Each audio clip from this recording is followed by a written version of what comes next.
A primeira fala vai ser do professor Davizini, professor da Fundação Dom Cabral, que atua na parte estratégica e mercadológica das empresas, além de atuar como conselheiro da administração. Iniciativas como esta é que eu posso dizer a vocês que podem ajudar muito e transformar bastante decisões de líderes, de empresas e, por conseguinte, a sociedade e uma economia, né?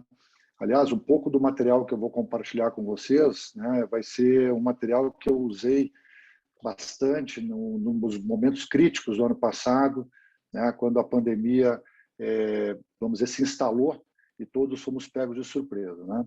Então, antes de começar a mostrar o material, eu sempre gosto, como professor, né, de que mais preocupado em que vocês retenham conhecimento do que simplesmente passar informação. Então, eu sempre procuro botar um material, porque eu acho que a imagem, junto com o que a gente fala, acaba gravando mais. Eu gostaria de iniciar dizendo o seguinte: o tema que nós vamos tratar hoje é um tema bem instigante, né, e muito importante para não só para a construção do futuro, né, quanto para fazer com que esse futuro seja construído pelo nosso planejamento, né? Porque o futuro, a cada segundo é o futuro, né? O tempo ele é inexorável, ele vai ter a sua marcha. Porém, o futuro que nós estamos preparando para a nossa organização, para os nossos colaboradores, para a nossa família, né? Muitas empresas familiares que têm sucessores a serem formados, ele deve ser preparado pelos líderes de hoje. Então, é em função disso que a gente precisa ter, né, essa questão de planejar de forma estratégica. E sem entrar também muito na teoria, né, do que é a diferença entre planejamento tático e estratégico, vamos colocar de uma forma simples. Quando você faz um plano considerando, né, as dimensões que podem afetar suas decisões, que podem afetar o desempenho da sua organização, o seu desempenho, de forma a olhar e estabelecer cenários, possibilidades, sem antes ter nada concreto na mão, né? Sem antes de ter alguma prova, mas você faz cenários, você está fazendo o plano estratégico. Quando você é acometido por eventos, né, que muitas vezes não foram esperados, né, mas acontecem, a vida é cheia de surpresas, ou até alguns sinais são dados, mas a gente acaba não ignorando esses sinais e precisa tomar decisão rápida, né, em cima da hora, tem que tomar uma decisão. Esse é mais um planejamento tático. Então, nós vamos falar agora um pouco do plano estratégico e eu vou começar compartilhando uma tela com vocês em cima de cenário. A frase do nosso escritor brasileiro, gaúcho, aí, né, Luiz Fernando Veríssimo, que diz o seguinte: é hora de deixar de saber para aprender a aprender. Isso foi uma máxima, né, que nós aprendemos também na escola, né, na própria fundação, quando fomos acometidos pelas consequências e medidas, né, cautelares dessa pandemia, né?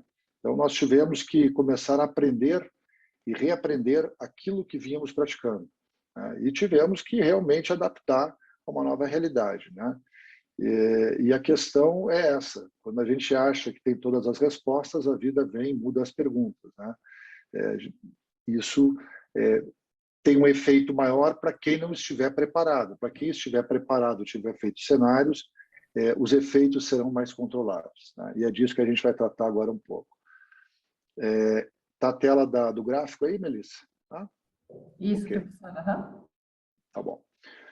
Então, essa figura, com certeza, os senhores já devem ter visto em vários demonstrativos econômicos e previsões, e foi muito divulgado, né, que a recuperação ia ser em V, podia ser em U, ou podia ser em L, mas vamos partir do princípio que, né, dado o crescimento que nós tivemos aí no PIB, né, no nosso Produto Interno Bruto, nós estamos experimentando, de fato, uma recuperação em V, e não só no Brasil, né, mas no restante do mundo, né?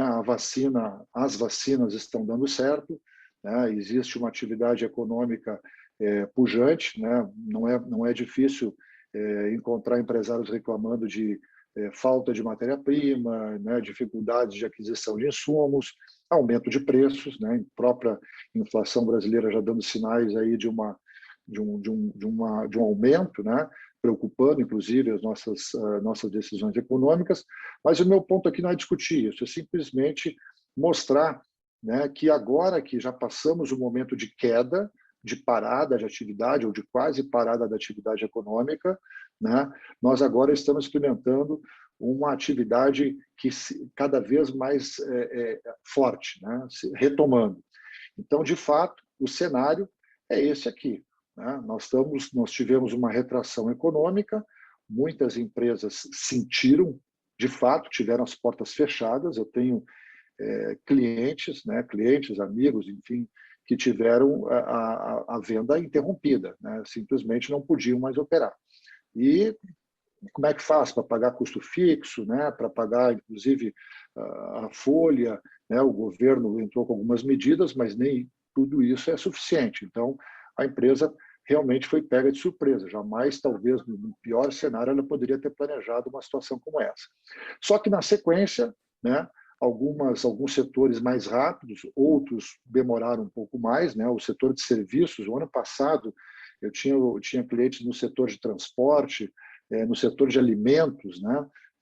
Que rapidamente começaram a experimentar uma venda e um movimento da receita nunca experimentado antes. Era uma retomada rápida. Já o setor de refeições, quem tinha restaurantes, cadeias de fast food, ou o setor de hotelaria, setor ligado ao turismo, não havia esse movimento. Então, a retomada em V foi mais obtusa para alguns setores do que outros. Outros demoraram um pouco mais.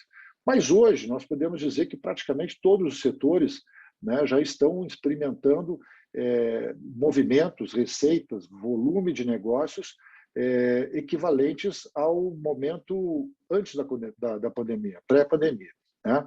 E aí vem a segunda questão. Muito bem, eu tinha uma situação que de repente houve uma parada, né? Eu me preparo, protejo a organização, me adequo à nova realidade, e agora vem uma retomada e eu preciso me readequar à nova realidade. E aí vem a pergunta, o que acontece depois? Será que não vem uma outra cepa? Será que a cepa Delta vai ser mais forte do que a vacina? Será que nós vamos ter lockdown de novo? E aí vem outras perguntas também, né? O que acontece em 2022? Quem vai ganhar a eleição? As medidas econômicas vão ser aprovadas, né? Os pacotes, a reforma fiscal, administrativa, ou seja, muitas perguntas, né? E nós não temos nem as respostas. Então, esse é o cenário, pessoal. Esse é o cenário que nós atuamos, né? Ser empresário, não é só ser empresário no Brasil. Alguns dizem que aqui é mais desafiador, eu concordo, né, por conta da instabilidade, por conta da juventude da nossa democracia, né, enfim, nossa lembrança muito recente de momentos de hiperinflação, do que uma Europa, né, que é mais estável, mais previsível, né? Mas, de qualquer maneira, todos no mundo estão preocupados, ou seja, não existe mais um momento de você olhar assim, não, agora vamos experimentar momentos de tranquilidade por muitos anos. Nós vamos continuar experimentando momentos de muita incerteza, de muita turbulência. Surge, inclusive, uma sigla, né, bem falada aí nos últimos 5 anos, né, VUCA. Estamos no mundo VUCA. Né? O que é o VUCA? É uma sigla que representa 4 palavras, né, que é volatilidade, incerteza, complexidade e ambiguidade. Né? Eu sei que alguns de vocês já escutaram isso comigo, estou reconhecendo alguns clientes, mas também está publicado em vários artigos, em várias reportagens, que o mundo está cada vez mais volátil, mais incerto, mais ambíguo, né? E aí essa é a realidade que nós estamos vivendo. E aí vem a pergunta, como nós vamos nos planejar, como fazer um planejamento, dado que o cenário é incerto, dado que o cenário é volátil? Né? Por que planejar? Se o meu plano que eu acabo hoje, ele pode não ter validade amanhã. E essa vem a questão. Né? A opção é você não fazer o planejamento. E aí você vai viver a partir dos acontecimentos, ou seja, ao sabor do vento. E é o que nós mostramos e queremos sempre provar aos nossos clientes, né, aos nossos parceiros, de que a melhor opção, mesmo num cenário volátil e incerto, é você ter um bom plano, mediante situações e mediante cenários. Vamos entender um pouquinho mais o porquê desse plano. Voltando aqui, né, para a linha do tempo, né, nós estamos praticamente há 17 meses nessa situação aí de crise Covid, né, e já experimentando, dependendo do setor, um novo mundo. Né? Então, em um contexto que, para alguns, já está ficando para trás, né? Para outros estão vivenciando isso ainda, tem né, pessoas a serem vacinadas, o próprio setor da economia não se recuperou totalmente, mas nós já estamos, eu diria, numa transição para esse novo mundo. Né? E esse novo mundo, ele preconiza, né, alguns pontos que eu separo ali para vocês, chamados de novas formas de relacionamento. O que seriam essas novas formas de relacionamento? Bom, podemos pensar na dimensão pessoal, familiar, mas pensar também na dimensão de empresas, né? Ontem estava com um cliente, aliás, eu tenho, desde o início da pandemia, trabalhado muito mais online do que presencialmente. Isso era inconcebível antes da pandemia. Hoje é muito normal a gente trabalhar conforme essa plataforma que nós estamos aqui, via Zoom ou via outra plataforma. Mas estava num cliente, né, via Zoom, e ele disse assim: professor, saiu na mídia uma empresa que fechou, duas empresas que fecharam um grande negócio, né, alguns bilhões de dólares no exterior, sem uma reunião presencial. As reuniões todas com advogados, com consultores, enfim, todas feitas através de plataformas como essa. Seria este o novo normal? Eu vou dizer assim, não sei se será um novo normal, mas, de fato, se foi possível fechar esse negócio nesse volume de risco, de importância, e as pessoas puderam se comunicar, transacionar via plataforma, eu poderia dizer que essa é uma nova forma de relacionamento. Não sei se ela vai ser dominante, mas é uma nova forma de relacionamento. Né? Então, em cima desse contexto que eu queria que vocês considerassem para os seus negócios. Né? Existe uma nova forma que eu acho que veio para ficar. Não vamos discutir se ela vai dominar, se ela vai ser predominante, não, mas ela é uma nova forma, uma opção. Né? Uma nova sociedade. Né? Em que sentido? Uma sociedade mais consciente, né, de que precisa, de fato, pensar no próximo, né, não só falar, mas de pensar. Então, usar máscara, se proteger, não para se proteger a si, mas para proteger também as pessoas. Uma sociedade mais consciência do envolvimento ambiental. Né? Existem alguns autores que dizem que esse vírus, ou que essas temperaturas extremas, né, muito quente no hemisfério norte, e agora frios que nós nunca experimentamos, ou temperaturas que não experimentamos, pelo menos eu não lembro de ter experimentado no sul, e eu sou gaúcho, sou da terra que faz frio, né? E seja consequência de um aquecimento global, de um desequilíbrio. E isso tem respaldo, né? Ou é consequência de emissão de CO2, de um descuido com a natureza, enfim. Bom, não preciso me estender muito nesse assunto. O que está acontecendo nesse sentido, né, que exige uma nova postura das nossas empresas? As empresas hoje que querem ter um crescimento sustentável precisam, de fato, entender que elas não estão isoladas, que elas têm, sim, que se relacionar com essa sociedade, que elas não devem mais satisfação aos seus acionistas somente, que elas devem satisfação aos seus acionistas também, mas a uma sociedade, aos seus colaboradores e aos seus clientes. Ou seja, se ela não considerar essas quatro partes interessadas na organização, ela corre o risco de ser uma empresa que pode ser alijada de um processo de crescimento, que pode, inclusive, não ser escolhida, né, nos seus produtos e serviços por ser uma empresa que só pensa no interesse do acionista. Então, é uma nova sociedade mais consciente, mais exigente, né, e uma nova sociedade que tem acesso à comunicação muito rápida. Né? Um novo mercado de consumo, né, um consumo mais consciente daquilo que é necessário, daquilo que, e aí não vou entrar na discussão agora da necessidade ou desejo, mas daquilo que você tem a consciência do porquê está consumindo e de onde vem.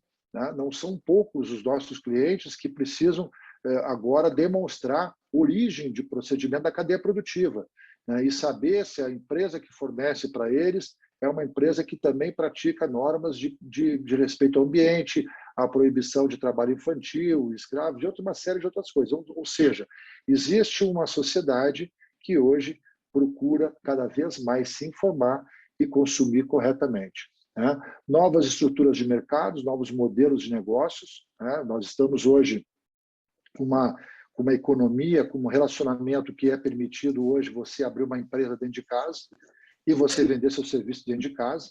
Você não precisa construir uma fábrica mais, né? Cada vez mais isso acontecendo e cada vez mais difícil de classificar as empresas, né? Eu diria que todos nós não tínhamos dificuldade de dizer qual era o negócio da Magazine Luiza há 10 anos atrás. Olha, é uma empresa que vende o Magazine Luiza, vende eletrodoméstico, vende geladeira.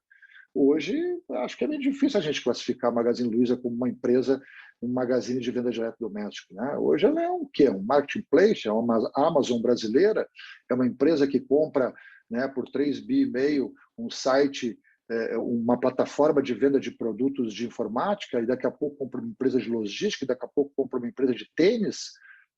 É o que está acontecendo, né? Então, essa nova economia, essa nova estrutura de mercado, uma nova política, talvez uma nova política no sentido de fazer política, né? Não naquele estilo mais fechado, em cima de canais de comunicação conhecidos, né? Hoje a política é feita em redes sociais, eu diria que a discussão política está muito mais quente, né?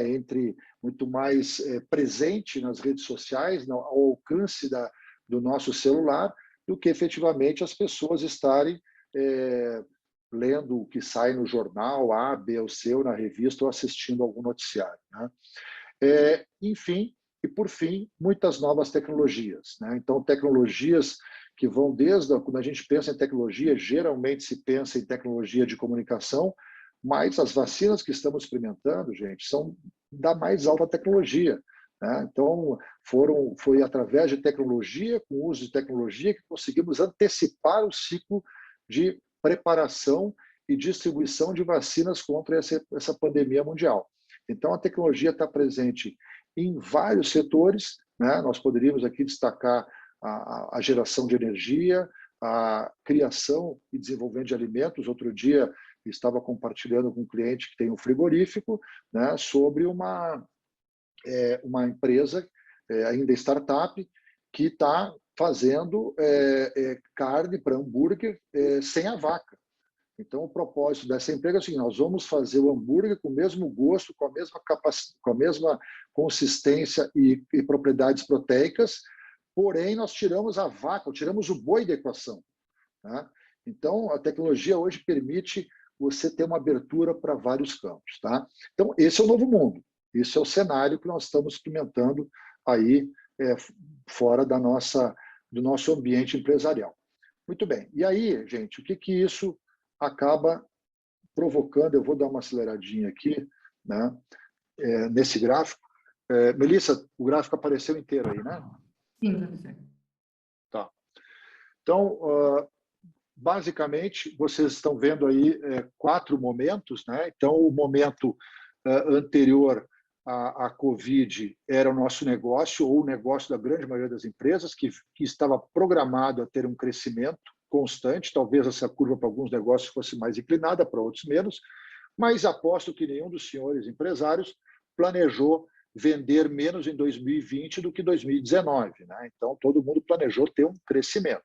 Muito bem. Aí entra no início de 2020, mais precisamente em março de 2020, né, uma barreira chamada Covid-19, que ela foi descoberta em 19, e trava o negócio, né?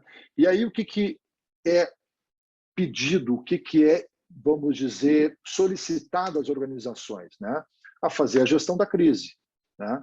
Naquele momento, as empresas algumas tinham caixa, outras nem tanto, né? Investimento constante.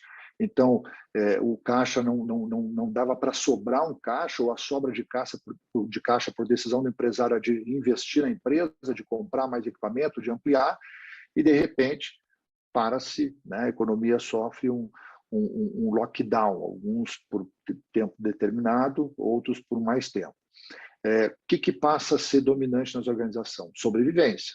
E aí nós fomos para a empresa dizer, bom, agora nosso foco vai ser proteção do caixa, né? proteção dos funcionários, tínhamos que proteger, adotar protocolo de proteção e proteção da nossa reputação. Não podíamos também deixar a empresa, se ela é uma empresa fundamental numa cadeia produtiva, abalar, né, da cadeia para frente. Então, a empresa precisava conseguir, com aquela situação, lidar com esse desafio.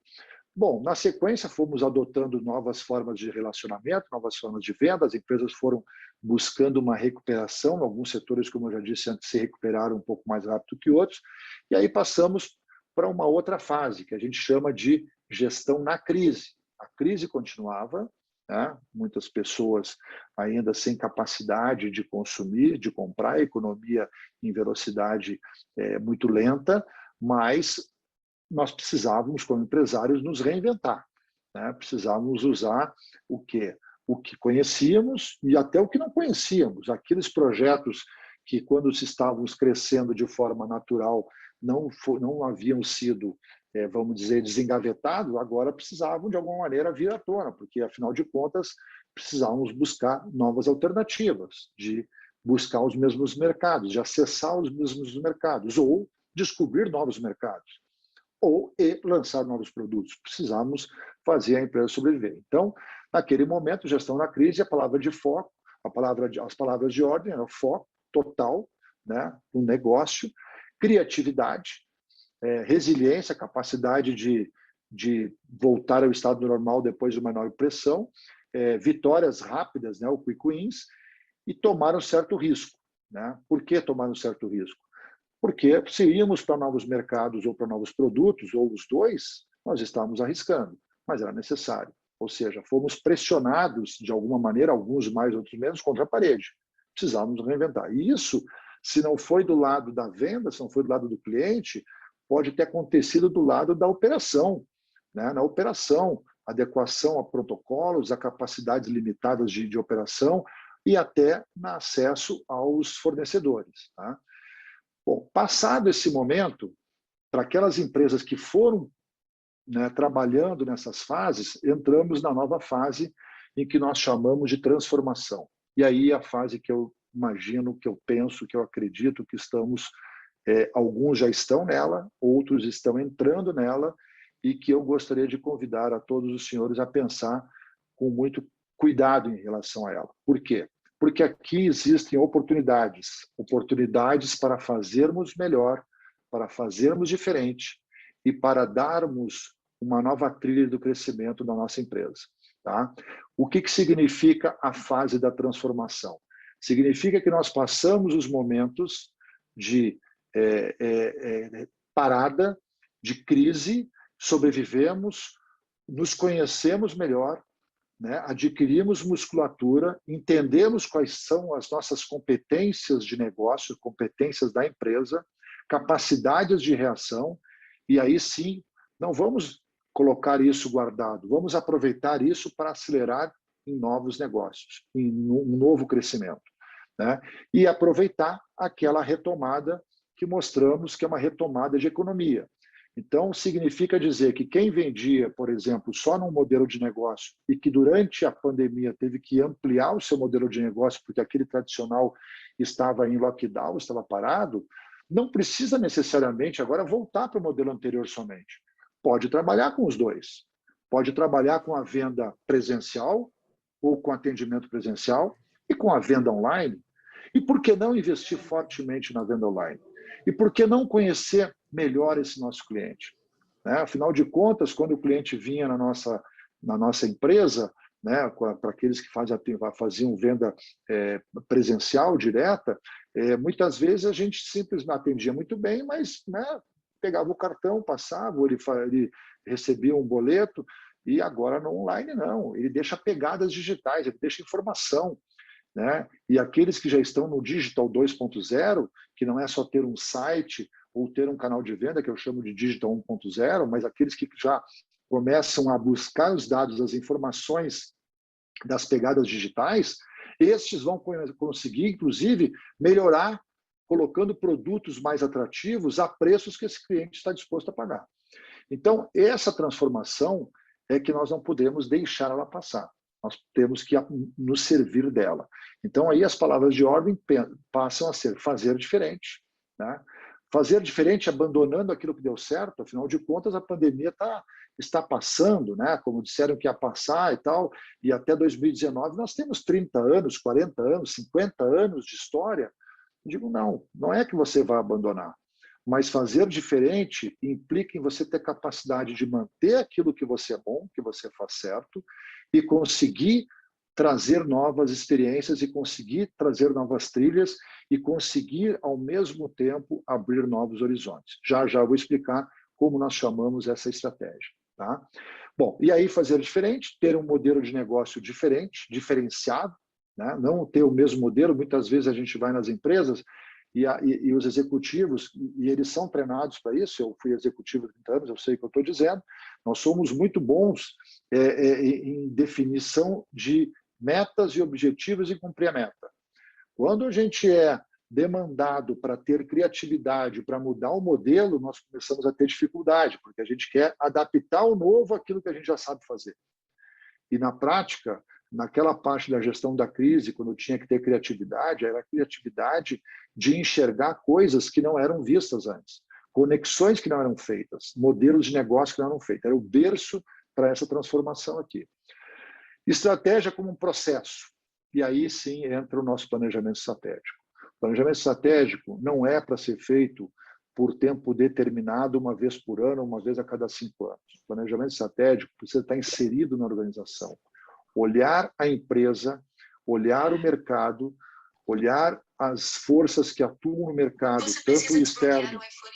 Opa, a minha Siri acabou de falar comigo aqui, já desliguei ela. Desculpa.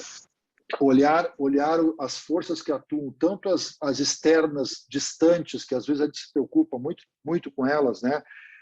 Em saber quem vai vencer a eleição ou qual vai ser a taxa de juros. Sim, elas precisam ser avaliadas, mas nós não temos influência nenhuma sobre elas. Elas é que nos influenciam. E às vezes a gente deixa de olhar a concorrência. Às vezes a gente deixa de olhar a nossa cadeia de fornecimento. Às vezes a gente deixa de avaliar como empresas como a nossa estão se portando em países mais desenvolvidos, onde já tem outros produtos substitutos. Ou, pior, quando a gente deixa de olhar para a mudança da sociedade, deixa de olhar para a mudança de hábito do nosso cliente. Lembre-se, todos nós que produzimos algum produto e serviço, nós produzimos esse produto e serviço para alguém. E esse alguém é um eterno insatisfeito e é um eterno sujeito aberto a novas emoções, a novos produtos. Nós precisamos estar atentos para isso.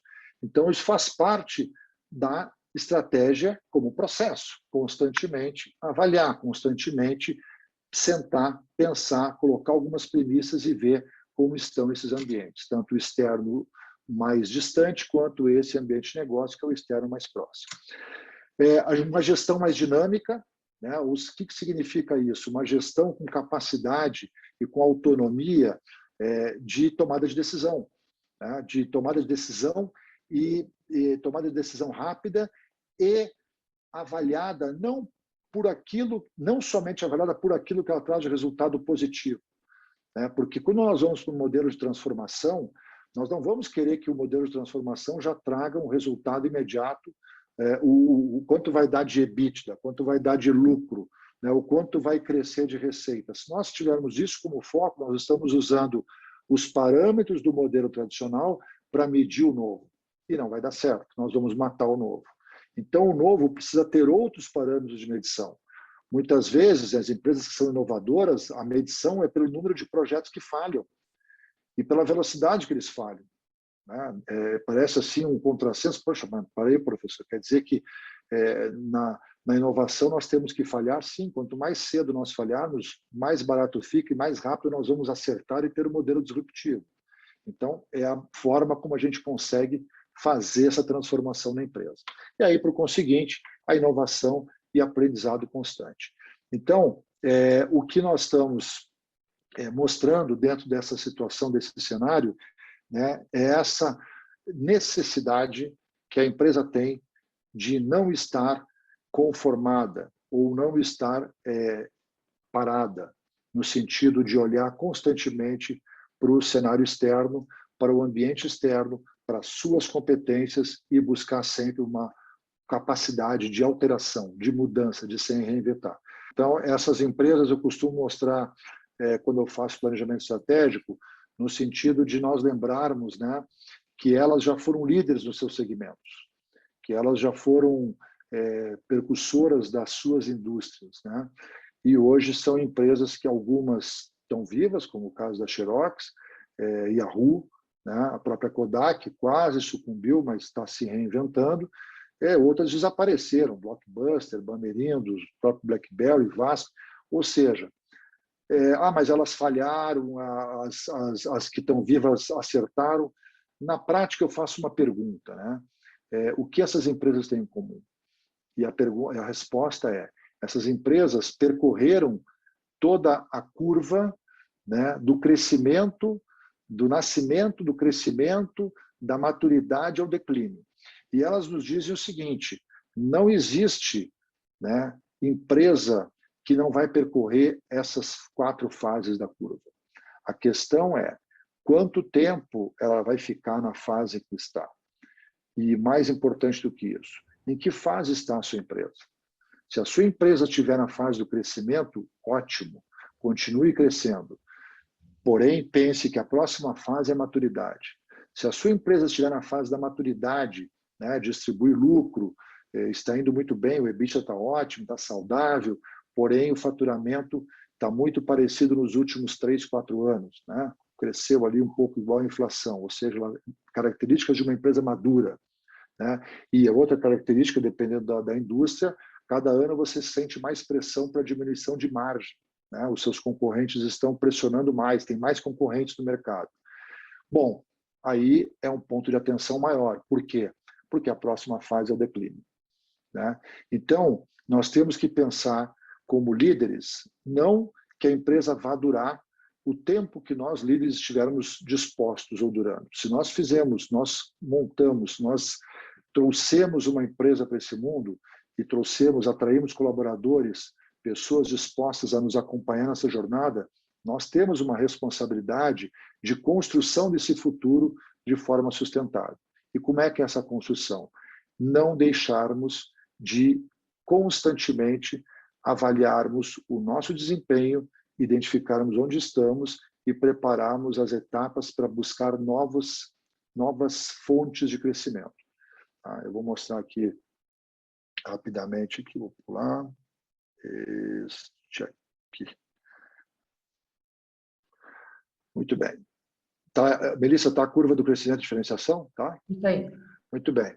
Então, para encerrar, aqui essa é uma parte de fechamento do que eu preparei para vocês hoje, né? Essa primeira curva tinha, ou tem, para algumas empresas ainda estão nessa primeira curva, né?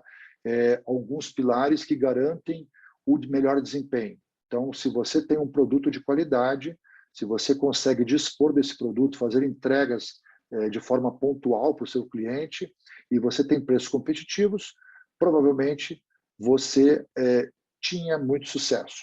Se na sua indústria, porque nem todas as indústrias têm a mesma, são acometidas por os desafios do ambiente externo, principalmente tecnologia e movimentos da sociedade. Mas se a sua indústria, por exemplo, está no varejo, né, que é um segmento, é uma indústria que está no olho do furacão, eu posso dizer a vocês, posso afirmar que as empresas varejistas que ainda continuam com esses 3 pilares como fonte de vantagem competitiva já não estão mais crescendo e já estão próximas a entrar numa fase de declínio.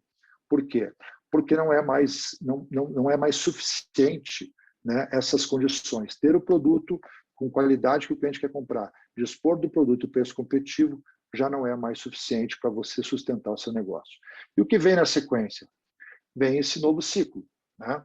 Então, o novo ciclo do crescimento exige conhecimento profundo do cliente, que não é o conhecimento só do endereço, data de aniversário, mas é muito mais do que isso, é saber o que ele deseja, o que ele nem sabe que gostaria, mas que você vai propor para ele, e ele vai ser seduzido por essa proposta, né? A massificação da diferenciação, empresa que consegue fazer de forma massificada para uma grande quantidade de clientes, atendimentos exclusivos. Olha só como é que isso é possível, né? E diferencial competitivo sustentável, ou seja, aquilo que a empresa consegue fazer e que o concorrente não consegue copiar no dia seguinte.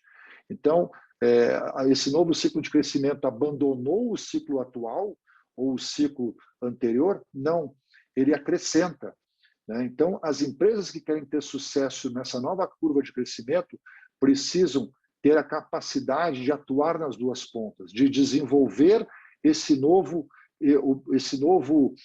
nova exigência de diferencial competitivo, não deixando de ter produto de qualidade, não deixando de ter entregas, não deixando de ter preços, né? Mas agregando a isso que é hoje um diferencial para você estar na liderança. E aí, a gente chama, eu disse que ia mostrar para vocês qual a diferença, como aplicar essa estratégia. Nós temos livros, eu posso indicar livro para vocês, que falam muito bem dessa estratégia que mede o Explore, que um dia fez parte da empresa, né? Quando você criou o seu negócio, você usou competências de exploração, de ir para o incerto, do não seguro, daquilo que você pouco conhecia, se ia ter cliente, se ia ter mercado, você cresceu e agora você está focado no exploit, ou seja, explotar, tirar o melhor proveito daquilo que você construiu. Só que muitas empresas ficam só no explotar e aí acabam entrando nessa curva que vai chegar no declínio.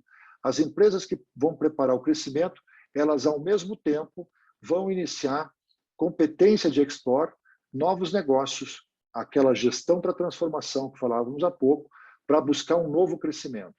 E a isso nós chamamos de ambidestria, ou seja, a prática da estratégia ambidestra, né? Ambidestro é exatamente o que você pensou, é aquele que escreve com as duas mãos, né? Tem habilidade dos dois lados, ou seja, a empresa consegue manter aquilo que trouxe ela até então, ela mantém, continua tirando o melhor proveito e, ao mesmo tempo, ela inicia uma nova curva para novos mercados, novos clientes, novas descobertas, e é isso que nós chamamos de inovação de negócio. O Dr. Luiz é advogado e contador, sócio fundador aqui da Domus, tributarista há mais de 20 anos, com vasta experiência aí para tratar sobre esse assunto tão importante que é o planejamento tributário. Dr. Luiz, a palavra é tua. Obrigado, Melissa. Boa tarde a todos. Quero cumprimentar especialmente a Cleide. Obrigado pela parceria que nós estabelecemos, né? Obrigado, professor Davi, por essa brilhante exposição. O senhor já me facilitou muito aqui o meu raciocínio no meu dever aqui agora. Tá? Muito obrigado pela parceria e de sempre. Nós estamos assim, e quero externar isso, muito honrados, né, com essa parceria que nós temos com a Fundação Dom Cabral, né? A provocação que a Melissa, então, me fez que eu falasse, então, hoje sobre o tema planejamento tributário numa perspectiva da pandemia, de um pós-pandemia, de um possível pós-pandemia e também numa perspectiva da reforma tributária que nós estamos observando, que está sendo discutida e que deve ser implementada. Então, planejamento tributário e perspectivas diante do pós-pandemia e diante da reforma tributária, né? Então, em primeiro lugar, algumas noções de planejamento tributário que são importantes para a gente introduzir o tema que nós queremos abordar, né? Então, em qualquer atividade, o empreendedor, o empresário, ele sempre, o objetivo dele, em última análise, é oferir lucro, né? O que exige, naturalmente, uma boa gestão de todos os gastos, ter um controle preciso das despesas, tá? E os tributos, a gente sabe que também são despesas, né? E se são despesas, eles, evidentemente, reduzem o lucro do empreendimento. Os tributos enquanto despesa, eles necessitam ser bem controlados para o sucesso do negócio, né? Porque, afinal, né, é o lucro que garante a sustentabilidade do empreendimento. Quer dizer, sem lucro, a empresa não tem como ficar de pé. No Brasil, nós sabemos também que a carga tributária ela é bastante elevada e, portanto, justifica e reclama, exige que todo bom gestor tenha atenção para esse aspecto, então, faça um bom planejamento tributário. E o planejamento tributário, por definição, é justamente esse exercício de projetar os tributos, projetar cenários dos tributos que vão incidir sobre as operações que a empresa realiza ou pretende realizar, e a partir disso, então, a partir desses cenários, buscar alternativas, né, sempre na esfera da licitude, que possibilitem, então, a empresa obter um menor ônus tributário, né? Então, aqui é importante desmistificar a ideia de que o planejamento tributário é algo errado, né, que seria um sinônimo de esperteza, que a empresa eventualmente estaria se aproveitando de brechas da legislação, né, para pagar menos tributos ou pagar menos tributos que seriam eventualmente devidos, tá? Vejo assim com bastante frequência, principalmente quando se fala em reforma tributária ou necessidade de reforma tributária como forma de justificar a reforma tributária, muitas vezes a gente se vê demonizar a noção de planejamento tributário justamente para justificar a necessidade de reforma tributária. Na realidade, o que está por trás é um desejo de aumento de tributos, né? Então, se justifica isso dizendo que há uma necessidade de fechar supostas brechas na legislação, e essas brechas estariam permitindo que os empresários, os contribuintes, de maneira geral, utilizem de espertezas ou de sutilezas para pagar menos tributos, tá?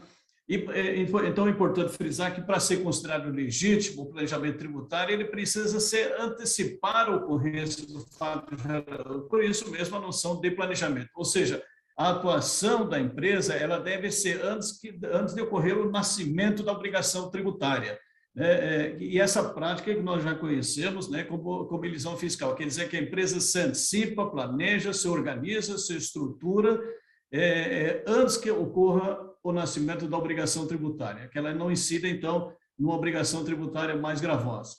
E aí é importante distinguir também que se essa atuação da empresa se der depois de ocorrido efetivamente o fato gerador, ou seja, depois de nascida a obrigação de pagar o tributo, né, esse procedimento, então, ele evidentemente é ilícito, que caracteriza, então, a fraude fiscal, que a prática é conhecida como evasão fiscal, né? Então, o planejamento tributário, isso que é importante salientar aqui, essa noção que eu queria, a mensagem que eu queria transmitir de início, que o planejamento tributário, antes de tudo, é um direito do contribuinte, né? Qual é esse direito? Que ele tem o direito de ordenar os seus negócios, de estruturar o exercício de sua atividade econômica, de forma que ele incida numa menor carga tributária legalmente possível.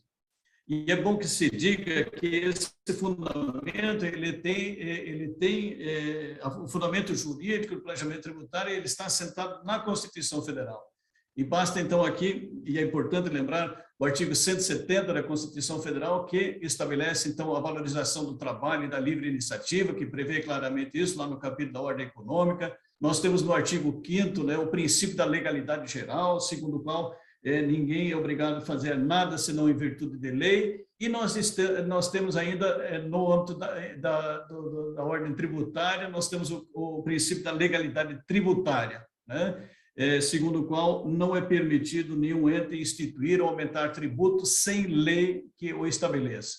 E, por fim, nós temos o próprio Código Tributário Nacional, dizendo também que o emprego da analogia não poderá resultar na exigência de tributo não previsto em lei. Então, os tributos eles só podem ser cobrados se estiverem previstos em lei, e essa cobrança ela tem que ser rigorosamente, tem que ser estritamente nos termos da lei. Então, o contribuinte ele é obrigado realmente a seguir o que está previsto em lei. Se não há uma vedação na lei, né, todas as outras alternativas, né, desde que sejam listas, elas são válidas no sentido dele tomar iniciativas, estruturar o seu negócio para viabilizar o menor pagamento de carga tributária possível. Muito bem. Então, já entrando no tema de qual seria a relevância do planejamento tributário no período pós-pandemia, como o professor Davi já colocou, o que se espera, né? A nossa expectativa é nesse sentido que depois de superar essa crise sanitária, a atividade econômica em nível mundial vai voltar a crescer. No Brasil, há uma expectativa de um crescimento forte, uma recuperação econômica bastante forte. A gente vai observar que setores que foram afetados negativamente com a crise, eles devem se recuperar, né? Muitos talvez tenham que se reposicionar quanto às suas operações, então o que vai exigir também uma readequação da estrutura tributária, uma reflexão sobre a estrutura tributária. Outros setores da economia que no período da pandemia tiveram um crescimento, em muitos setores nós verificamos crescimentos até acentuados, expressivos, eles vão precisar também de adequações para sustentar esse crescimento, porque as empresas aprenderam a ganhar dinheiro mesmo com essa dificuldade toda, mesmo com essa crise toda, e elas vão querer continuar ganhando dinheiro. Então, se as empresas foram bem, superaram suas dificuldades, certamente o objetivo agora manter esse crescimento antes experimentado. Então, também vai ser uma realidade. A gente aguarda também uma normalização melhor dessa relação da oferta e demanda em muitos setores, e que isso deve provocar, então, ajustes nas margens de lucratividade das empresas. Então, por conta da crise, por conta de faltar insumos, de uma elevada demanda, evidentemente gerou alguns desequilíbrios e eventualmente gerou margens até mais privilegiadas, e essas margens elas devem voltar mais ao centro, outras que estavam abaixo devem buscar uma normalidade, né? Enfim, nós vamos ter muitas lições e experiências aprendidas durante a pandemia que devem permanecer e devem até mesmo ser aperfeiçoadas. O professor Davi há pouco falou sobre isso, quer dizer, muitas coisas não vão voltar a uma situação anterior. Muitas experiências que nós tivemos com essa crise, elas vão permanecer e vão até ser aperfeiçoadas. E tudo isso, então, sinaliza ou indica que nós temos, as empresas em geral, vão ter uma necessidade de fazer novos prognósticos, fazer novas projeções para tentar enxergar no seu futuro, um futuro para o seu negócio. A convicção que temos é que em 2022 certamente será muito diferente do que foram os anos 2020 e 2021, quer dizer, outros cenários se apresentam.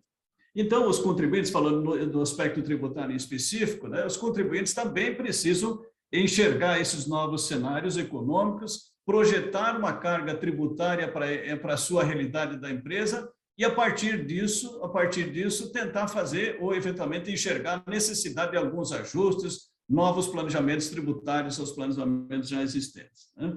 Então, essa é a nossa visão, a mensagem que a gente passa em relação ao período pós-pandemia, o que se espera da pós-pandemia. Certamente sairemos diferente, muitas coisas mudarão, muitos negócios sofreram e sofrerão alterações e continuarão se aperfeiçoando. Isso exige também, do ponto de vista tributário, fazer novos planejamentos, revisitar os planejamentos existentes, ver se ainda continuam válidos e se eles precisam ser aperfeiçoados e, sobretudo, adequados aos novos cenários econômicos que nós vamos experimentar a partir do ano que vem. Então, esse é o primeiro ponto.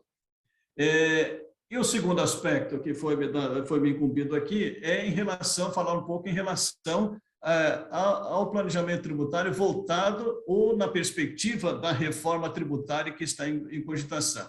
E aí eu preciso fazer um pequeno histórico para situá-los, no sentido de que nós temos hoje várias propostas de reforma tributária encaminhadas, em andamento, em discussão. Uma delas é a Emenda Constitucional 45, né?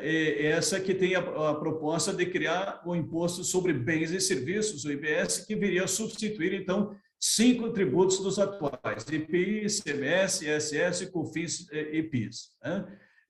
Essa proposta agora ela foi avocada então pelo presidente da Câmara, então ela deve sofrer uma paralisação na sua condução. Temos também no Senado Federal a emenda 110 de 2019. Ela, por sua vez, ela já também pretende criar um imposto sobre o valor adicionado, chamado IBS também, e tem a proposta de unificar 9 tributos, né? Então, 9 tributos federais, estaduais e municipais. Então, essa proposta também está em apreciação do Senado, no Senado Federal, e existe uma expectativa de que, na volta do recesso, no segundo semestre, essa proposta seja encaminhada para discussão, enfim. E há também, e o que é mais presente, né, a proposta do Poder Executivo, elaborada pelo Ministério da Economia, mais precisamente pela Secretaria da Receita Federal, que essa que está mais na imprensa, que está mais em discussão e que o governo, evidentemente, está impulsionando mais através de suas lideranças políticas, forças políticas no Congresso Nacional, no sentido de fazer andar essas propostas de iniciativa do Poder Executivo.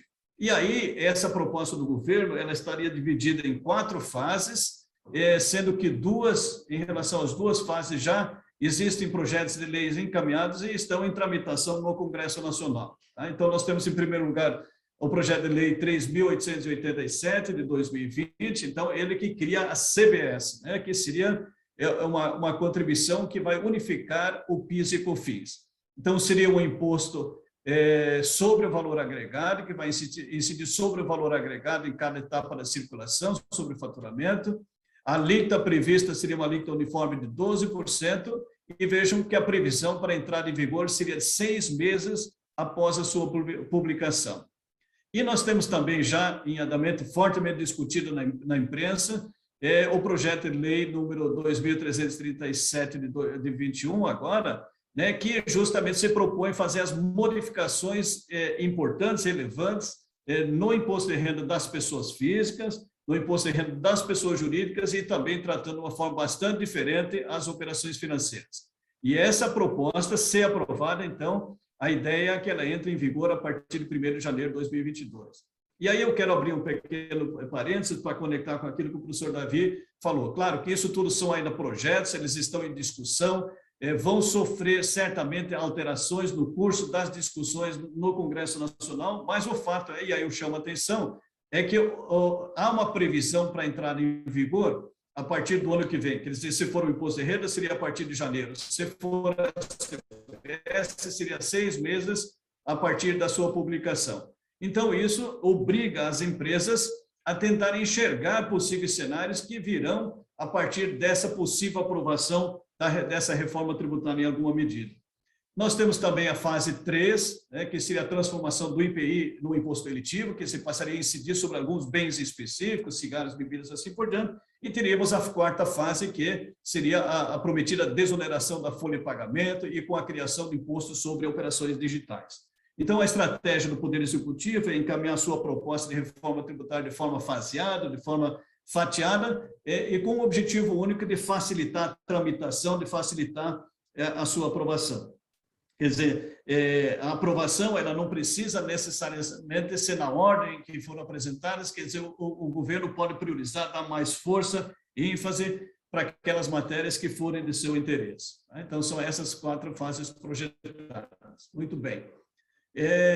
De que maneira, então, esses 2 projetos de lei, eles podem afetar os planejamentos tributários existentes? Então, em primeiro lugar, a nossa convicção é no sentido de que, se os PLs foram aprovados, né, irão impactar realmente profundamente o planejamento tributário dos contribuintes, quer isso pessoas físicas ou jurídicas. Então, isso é uma certeza, né? Nós precisamos lembrar que nós somos um país em desenvolvimento e nós temos hoje uma carga tributária de país ou comparável a países desenvolvidos. Só para ter um dado, nós sabemos que hoje nós trabalhamos em média 158 dias por ano somente para pagar tributos. Então, do ano que nós dispomos, nós temos então 158 dias dedicados ao recolhimento de tributos, a gerar riquezas para recolhermos ao Estado. Portanto, os tributos, né, por esse peso que elas representam, elas sempre são alvo e devem ser alvo da atenção dos gestores de qualquer organização. E a mudança nas regras da tributação, evidentemente, devem ser vistas e previstas na melhor forma possível. E uma coisa importante se destacar também que o sistema tributário vigente, ele induz os agentes econômicos, né, ora incentivando ou desestimulando determinadas condutas, a estruturar juridicamente os seus negócios, organizar suas operações, de forma que haja uma incidência de uma menor carga tributária possível. Então, a partir da legislação existente, a partir das normas legais existentes, é que os contribuintes, os agentes econômicos, eles organizam suas atividades para, então, incidir na menor carga tributária legalmente possível. E a tributação, o que acontece? Ela sempre acompanha, segue essa movimentação dos agentes econômicos e vai buscar alcançá-los através da tributação. Por isso mesmo, um dos objetivos declarados da reforma tributária é justamente reduzir as oportunidades do chamado planejamento tributário, né? E outra questão que nós temos bastante convicção, examinando os projetos de lei que estão em discussão, que a reforma tributária, se aprovada, nós temos que ela está sendo apresentada, o próximo a isso, ela vai modificar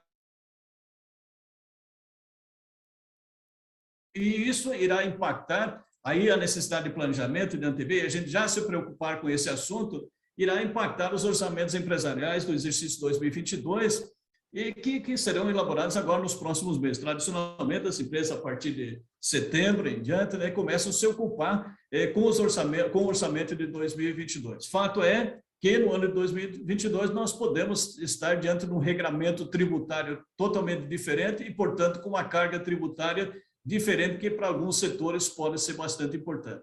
Então, por isso, esse é um fator que nos leva, ou que recomenda que a gente se preocupe, estude e dedique algum esforço por parte das empresas em examinar as propostas que estão em discussão. E também um outro fator é justamente acompanhar, né, do ponto de vista da sociedade organizada, das entidades, das empresas, organizar a discussão, acompanhar a discussão que se faz em torno dessa reforma, para justamente podermos também opinar sobre que reforma tributária nós queremos para o nosso país. O que se antevê também que a reforma tributária será aprovada da forma como está sendo proposta, ela vai aumentar significativamente a complexidade e, por consequência, a litigiosidade que vai ocorrer, principalmente na parte relativa do imposto de renda. A proposta que está sendo apresentada, verdadeiramente, ela é um retrocesso, isso é dito por todos os analistas, tributaristas e economistas, ela representa um retrocesso porque nós estamos voltando, ressuscitando, recuperando situações que já foram revistas ainda no final da década de 90 e agora nós estamos voltando a instituir regras complexas de serem controladas, que vão gerar controvérsias e discussões por parte do contribuinte. Então, é esperado, do jeito que está, não podemos esperar uma simplificação do sistema. Ao contrário, o que se vislumbra com muita clareza é uma complexidade do sistema. E a reforma tributária, para ser boa, e aqui que interessa às empresas, aos contribuintes, ela teria que ter dois aspectos. Primeiro, que ele teria que reduzir a carga tributária, que, como nós falamos, é elevada para todos, e devia simplificar o sistema. Mas todas as iniciativas que a gente vê, infelizmente, elas não caminham necessariamente nessa direção. Bom, por conta de todas essas mudanças previstas, né, muitos planejamentos feitos, que nós temos até então em vigor, eles se tornarão completamente inócuos, né? E outros, então, irão demandar uma série de ajustes, é o que nós vamos tentar vislumbrar daqui para frente, né? Então, em relação especificamente ao projeto da CBS, contribuição sobre bens e serviços, o que se busca, então? O projeto visa a tributação do consumo, então seria a técnica da tributação do valor adicionado. Então, aqui nós estamos buscando o modelo do IVA, né, que você vai, então, tributar exclusivamente o valor adicionado em cada etapa da circulação econômica. Então, ele iria incidir apenas sobre operações realizadas com bens e serviços e não mais sobre a receita. E todo o crédito destacado na nota fiscal considerada idônea poderia, então, ser objeto de recuperação. Então, seria uma normatividade plena, uma recuperação plena do imposto pago nas etapas anteriores. Que os créditos acumulados serão devolvidos imediatamente, então, para sanar os problemas que nós temos hoje, que nós temos muitos créditos acumulados, represados nas empresas, que não são possíveis de realização ou que são difíceis de realização, que impactam também os nossos balanços, né? Que não seriam tributados nessa proposta, não seriam tributadas as exportações e as vendas para a Zona Franca de Manaus e áreas de livre comércio, que haveria, então, uma alíquota uniforme de 12%, quer dizer, esse imposto seria instituído com uma alíquota uniforme de 12%.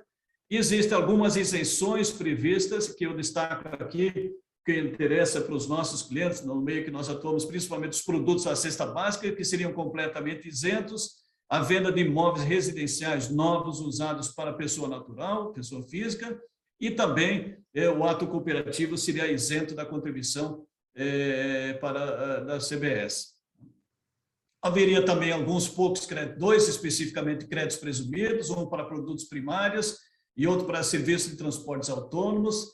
Haveria alguns aspectos que nós teríamos a incidência monofásica das contribuições, então, numa fase única dessas contribuições. Então, esse é um resumo, seria o que é a proposta da criação da CBS, que viria, assim, então, simplificar bastante o sistema, unificar o PIS e COFINS numa única contribuição.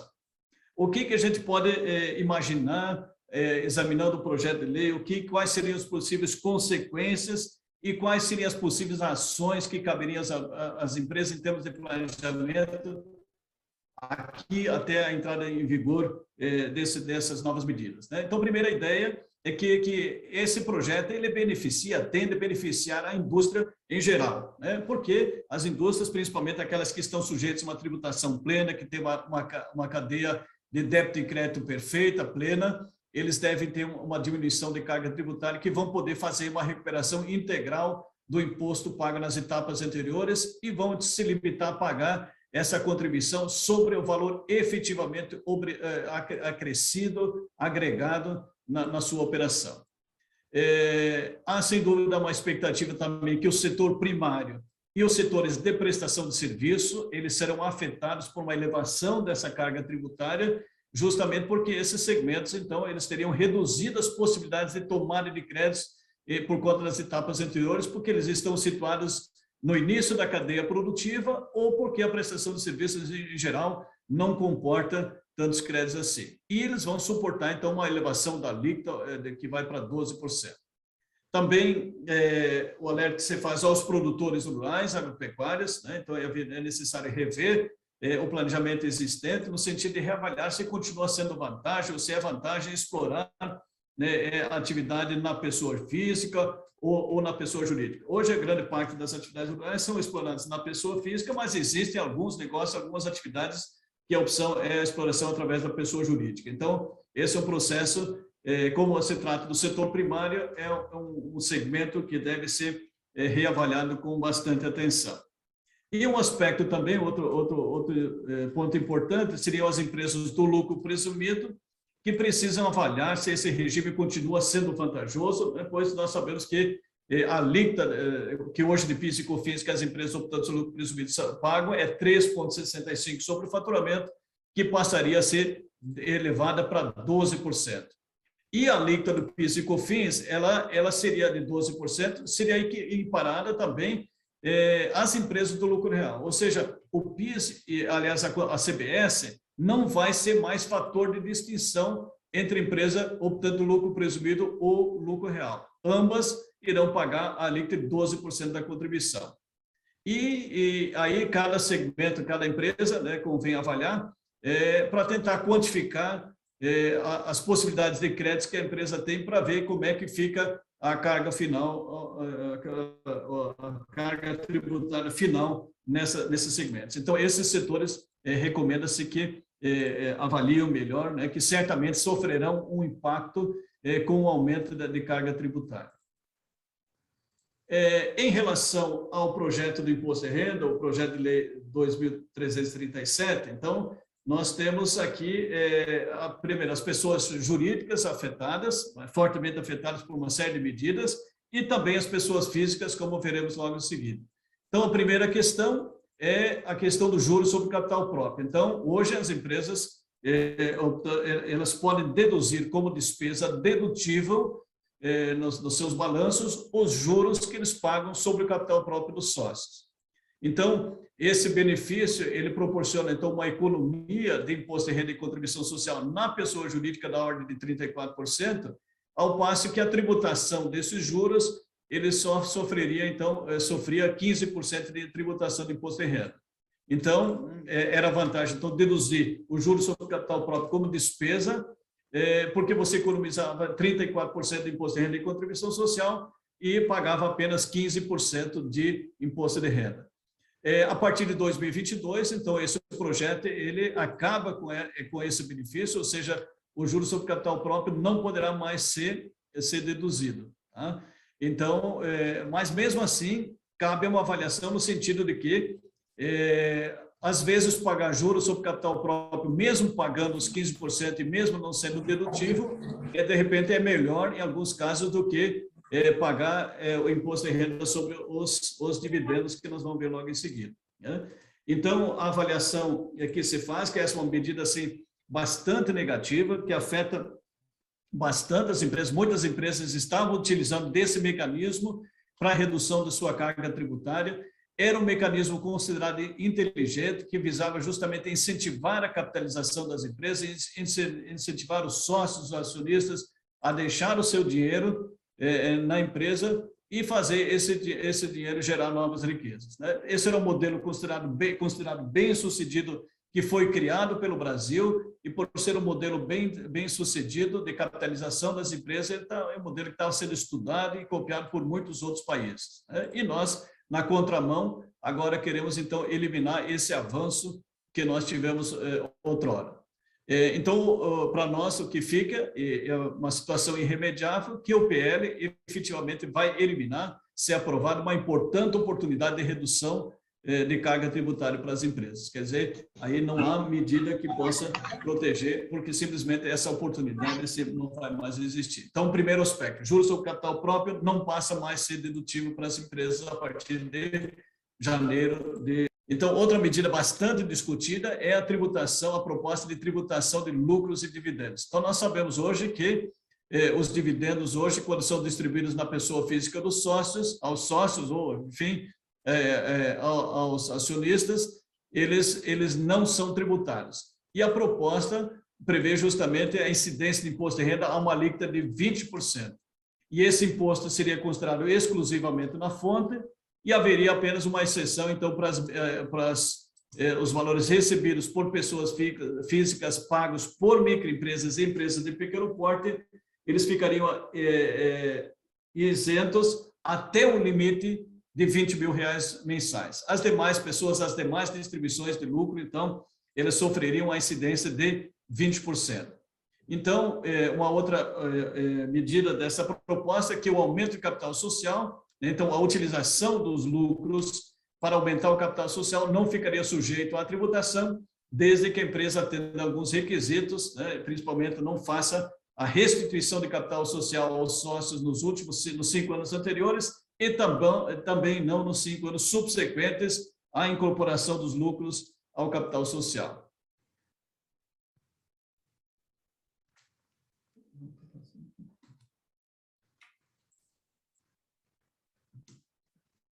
Muito bem.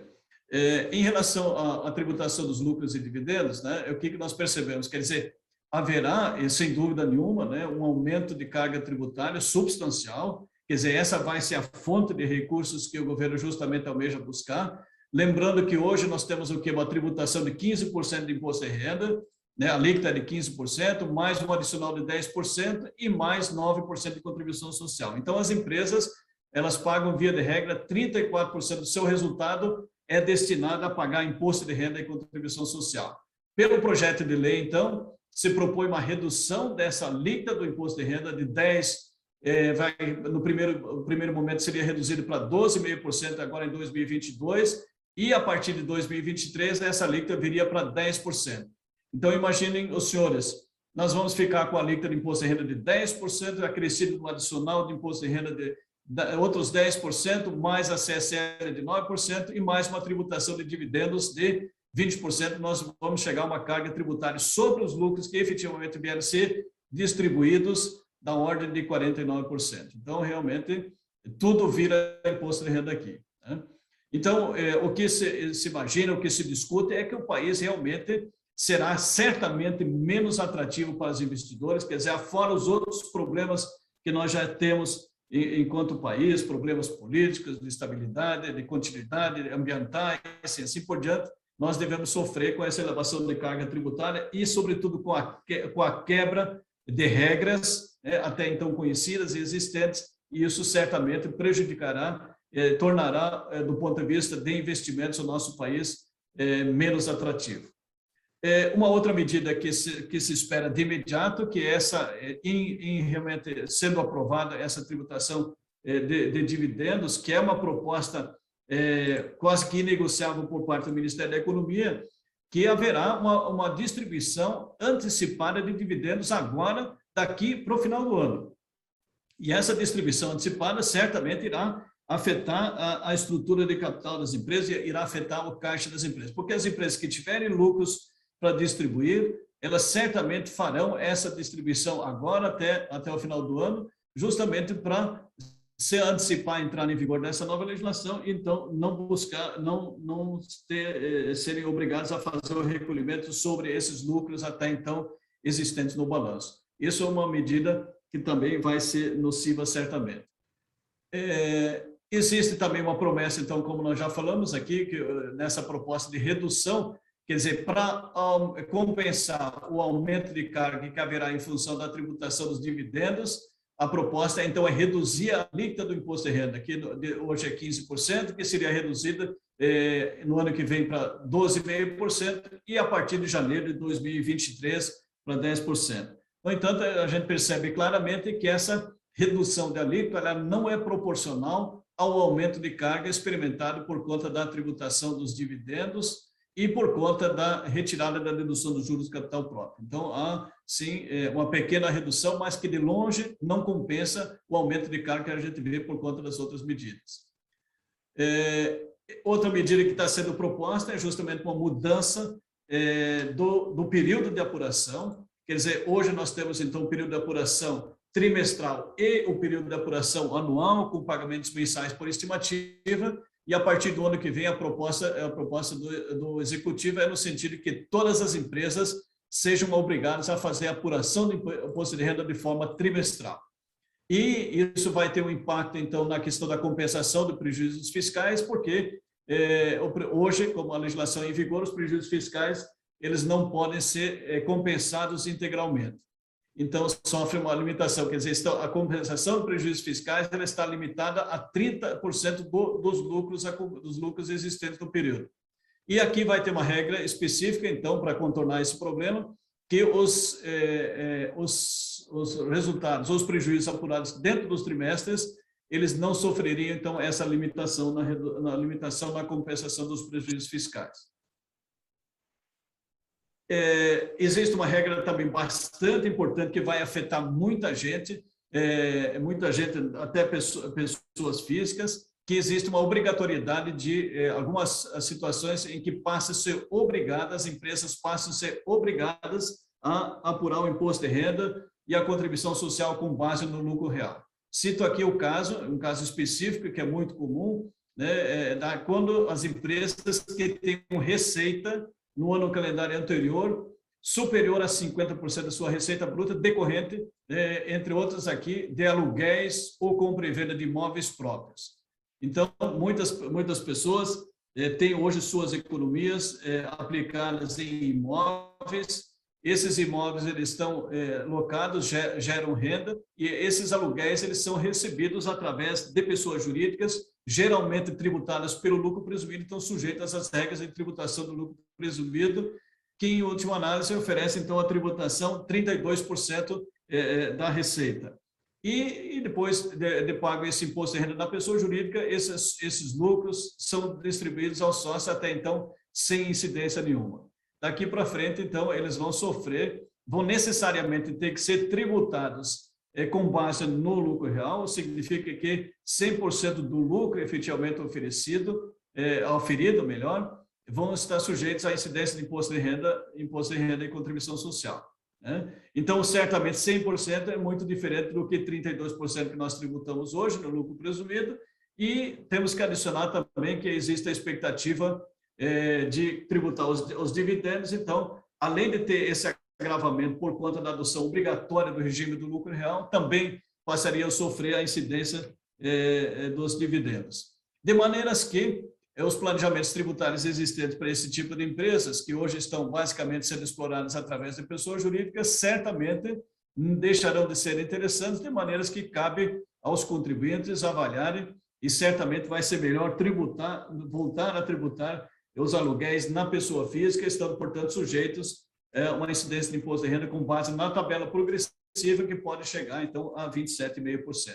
Existem também outras empresas aqui, né, que serão alvo dessa medida, então, que vão ter que também necessariamente tributar pelo lucro real, né? Então, as empresas que exploram direitos patrimoniais de autor, de imagem, nome, marca ou voz, né? Então, aqui, na realidade, nós temos uma perseguição, vamos dizer assim, uma vingança contra a pejotização.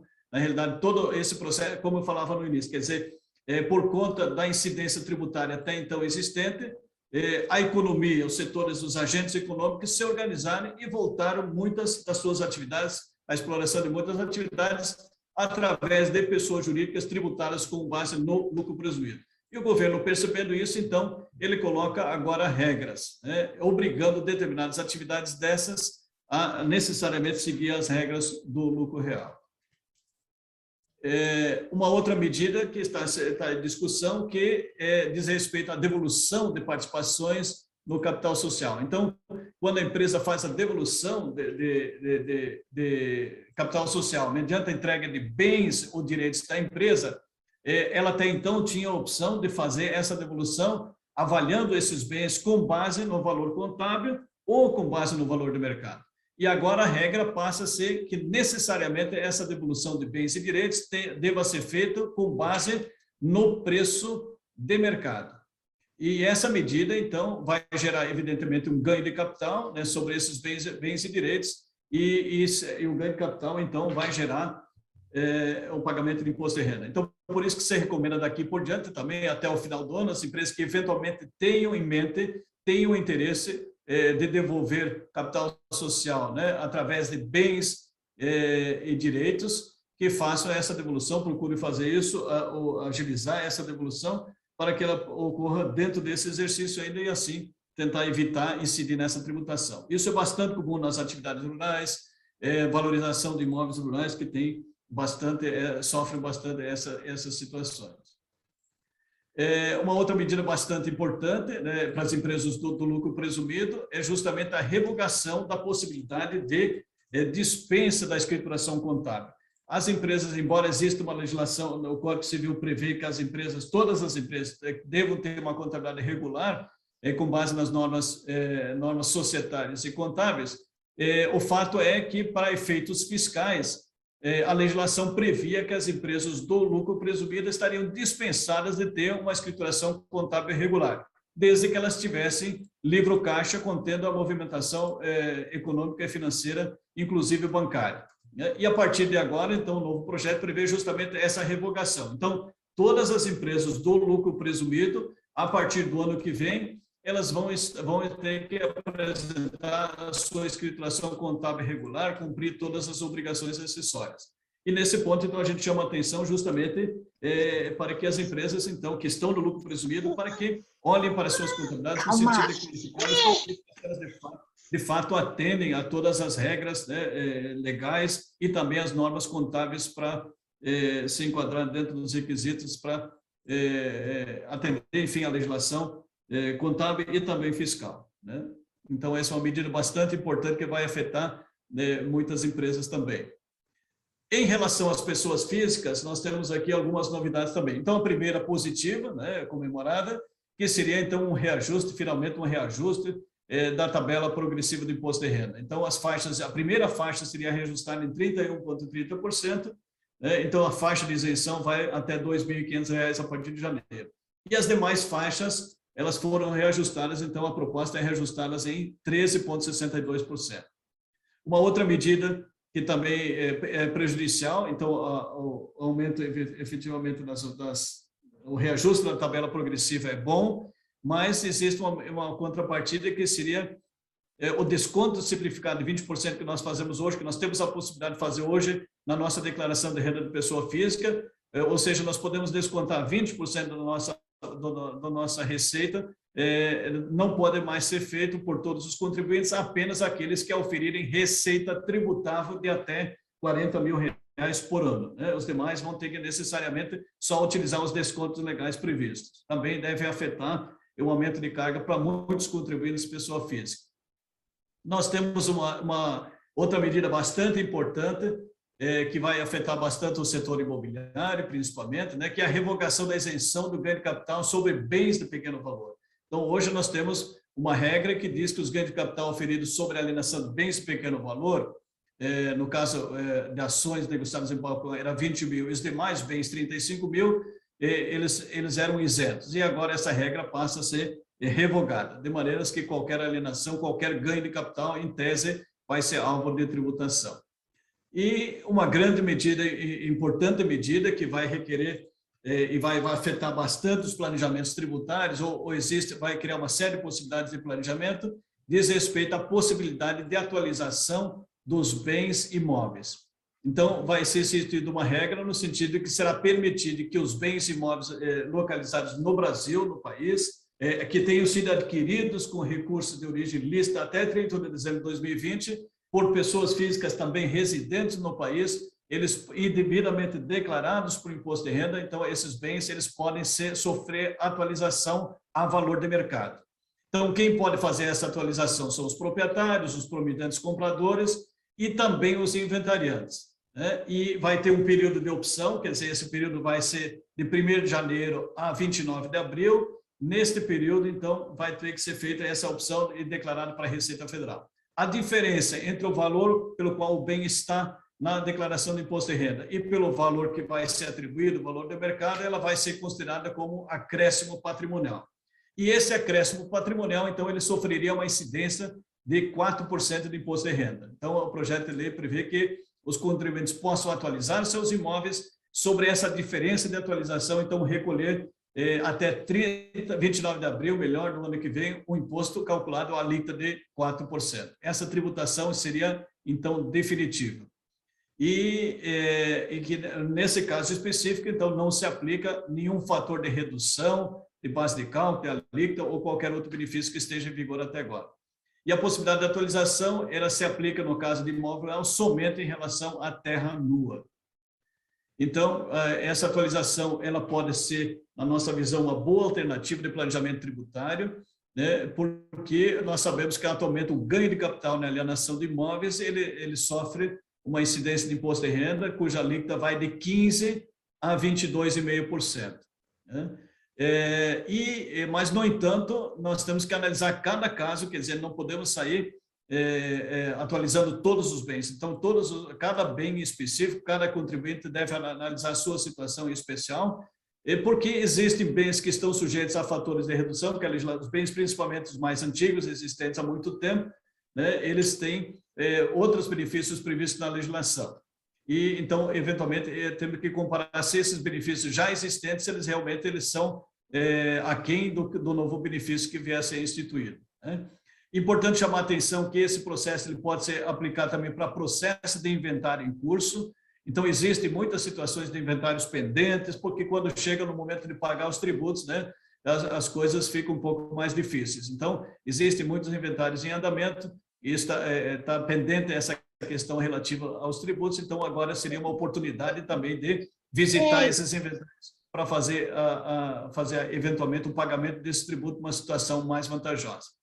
E recomenda-se também olhar no caso específico dos imóveis rurais, né, se de fato é vantagem aplicar essa nova regra, já que no caso dos imóveis rurais o custo de aquisição e o valor da venda do imóvel é o valor do VTN declarado, o valor da terra nua declarado na declaração do ITR, no DIAT.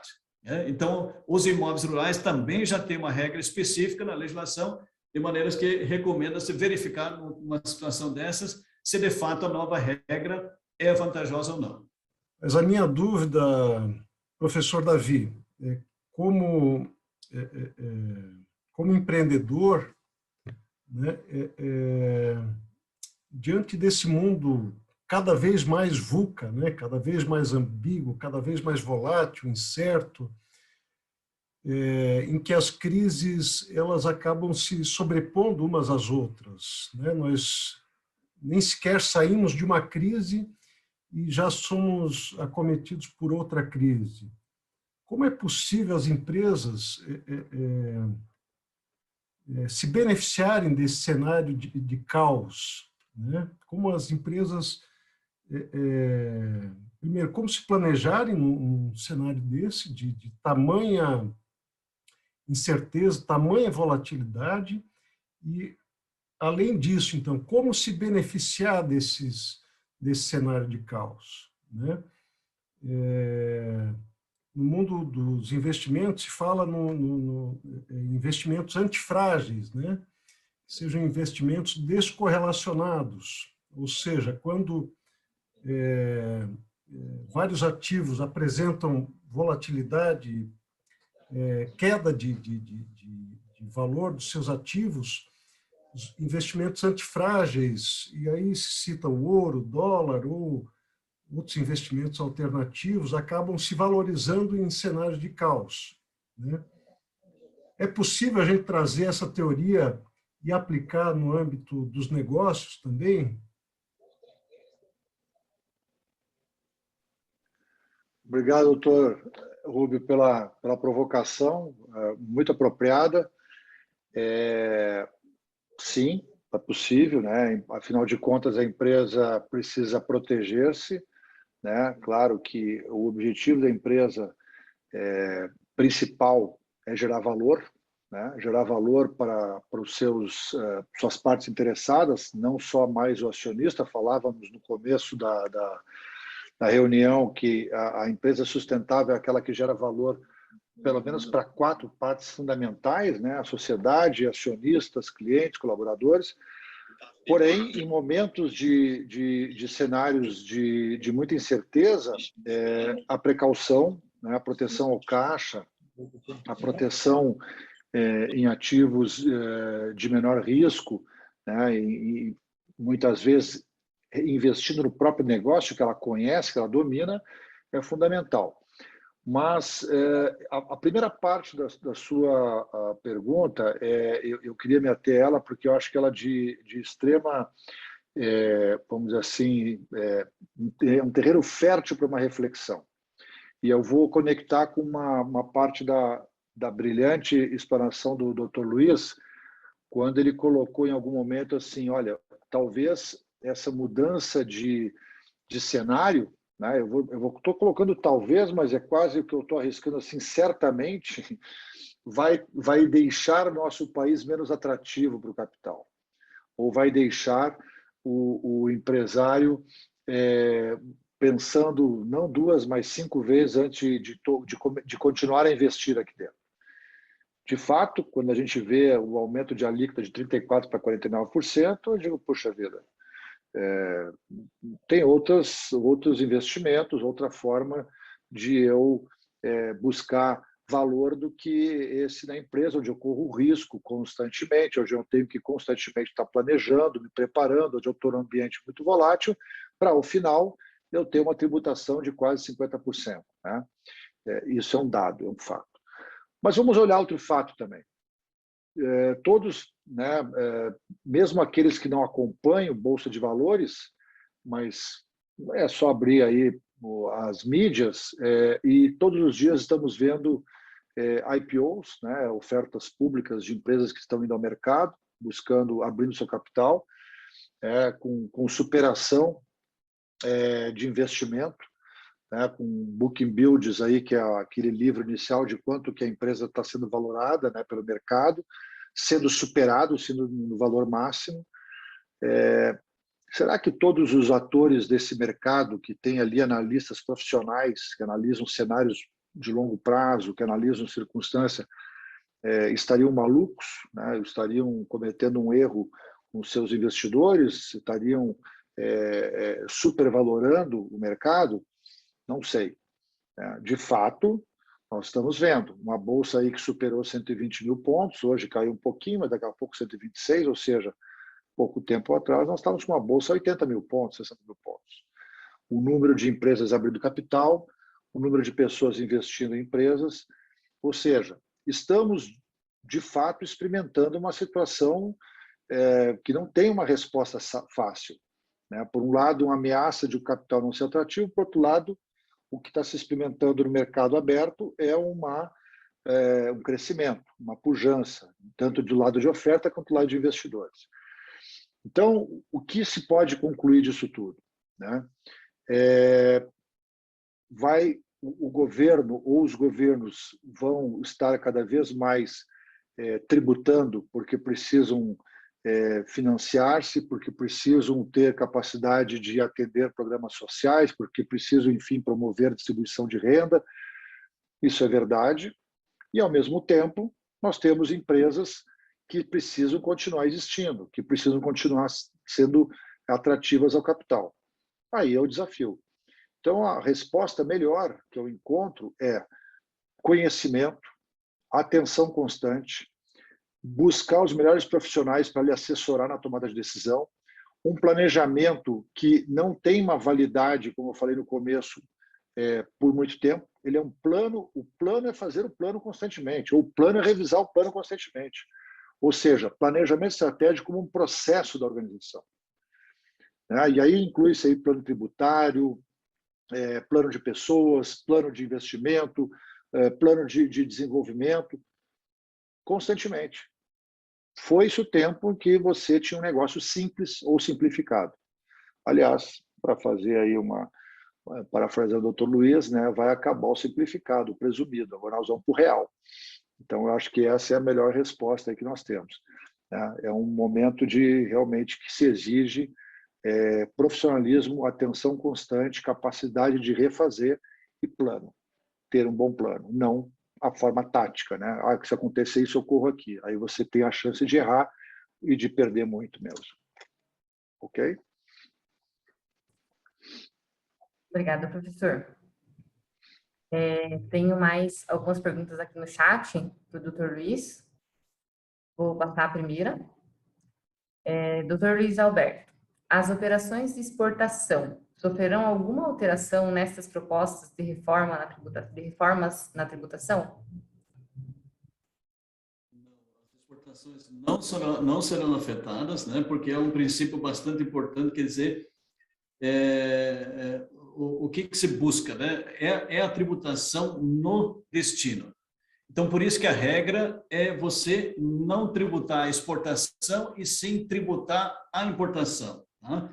Então, a regra agora é tributar o consumo e tributar no destino. Então, a exportação ela não será afetada por qualquer desses projetos, ela não paga na saída e mantém os créditos que tem pelas etapas anteriores, e esses créditos possivelmente se tornarão acumulados, que teriam, então, na proposta da CBS, até, digamos assim, uma restituição mais célere, mais rápida do que vem sendo feito até agora.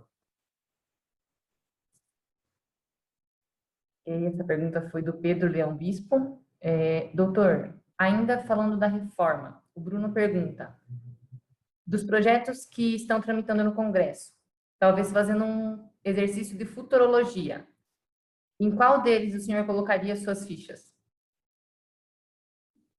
Essa é a pergunta do milhão, né? Pergunta de ouro. Mas, enfim, veja o que nós percebemos. Quer dizer, esse projeto do governo, ele tem uma estratégia. Primeiro, ele tem uma facilidade, que é esse fatiamento.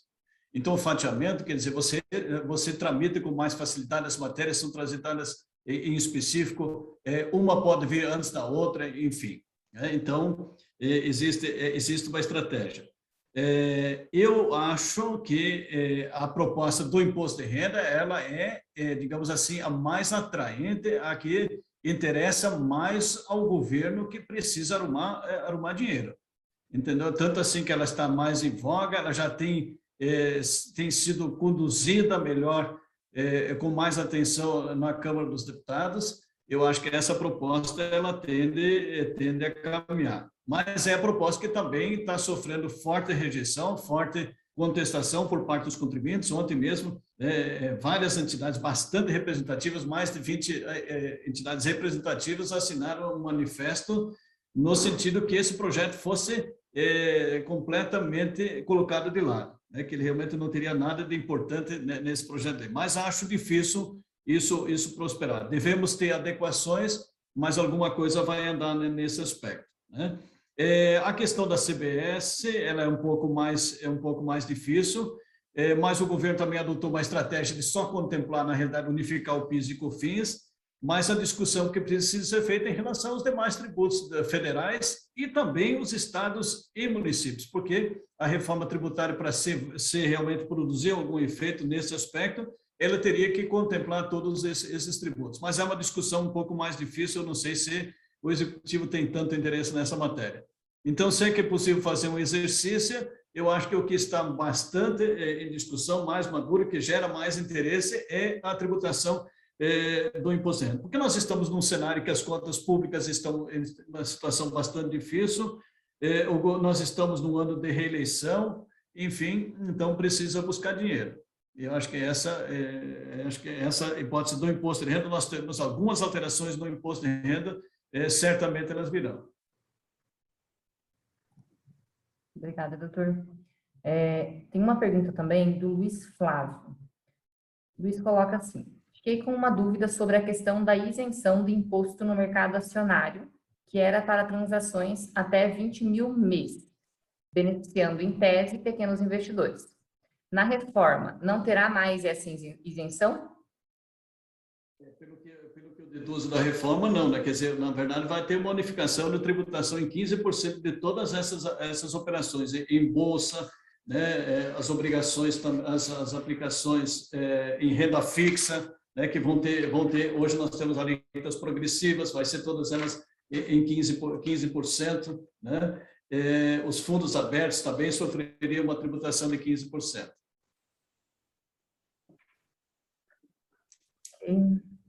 Pessoal, mais alguma dúvida? Alguém que queira abrir o microfone, mandar alguma coisa no chat?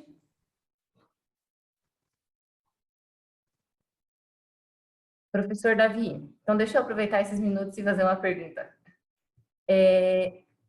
Falando ainda, engatando aí na pergunta que o Dr. Rubio lhe fez, e falando desse mundo VUCA, mudanças, e principalmente tratando um pouquinho da ascensão das startups agora.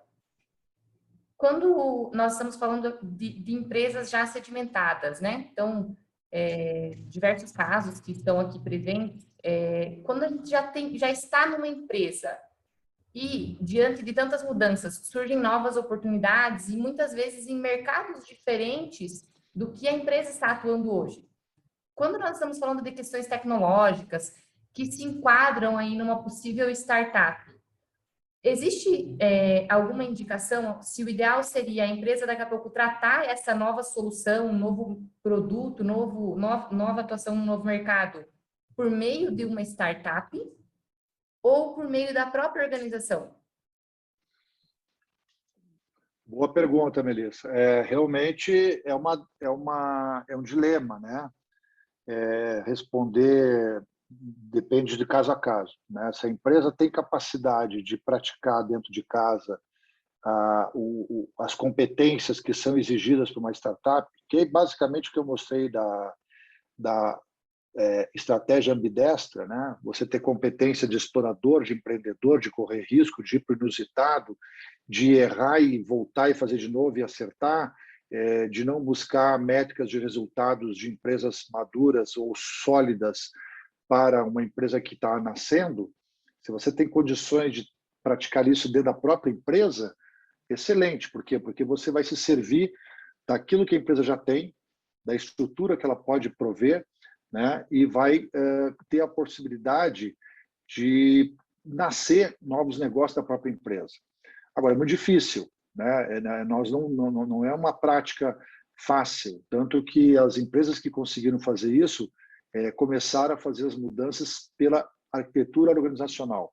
Então, foram divididas em áreas separadas, totalmente separadas. Tem clássicos exemplos, como, por exemplo, quando a internet começou a vir como uma solução de mídia e colocou em xeque os jornais, né?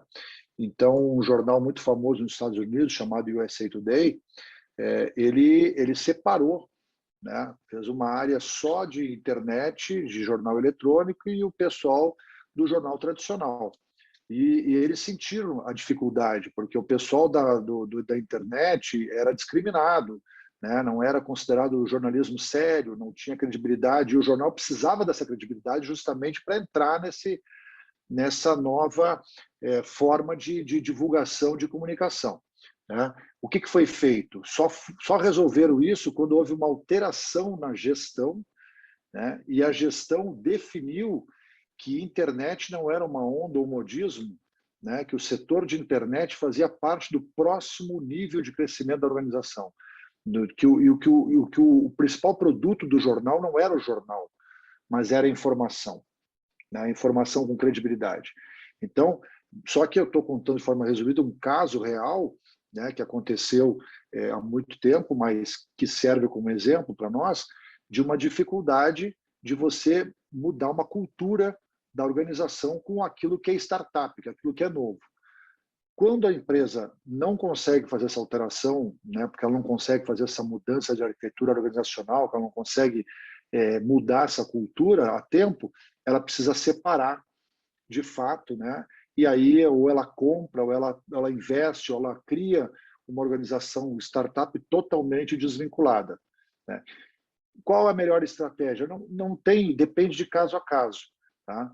Agora, é possível experimentar das duas maneiras. Tá? Tem empresas que dizem, a nossa cultura aqui nós não vamos mudar, nessa forma que nós atuamos há muito tempo, é dessa forma que nós nos sentimos seguros e fortalecidos, porém, nós queremos participar desse novo começo, desse novo caminho, desse novo mercado, então nós vamos ter uma estrutura totalmente desvinculada.